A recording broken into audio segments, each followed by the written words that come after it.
Hello મિત્રો, આજે આપણે હિંગળાજ માતાએ પહોંચી ગયા છીએ। સાંજનો સમય છે। હિંગળાજ માતાના વ્યવસ્થિત દર્શન થાય છે। ઘંટ વગાડવાનું તેનું અનેરું મહત્વ છે, તે આપણે પણ વગાડીશું।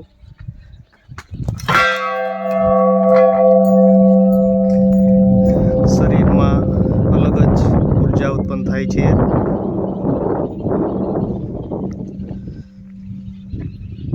કુદરતી નજારો અહીંયા આપણને જોવા મળે છે। સાંજનો સમય છે।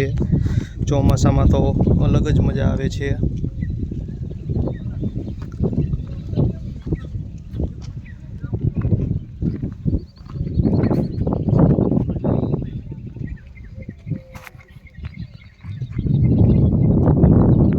ઘણા બધા દર્શનાર્થીઓ દર્શન કરવા આવતા હોય છે અહીંયા।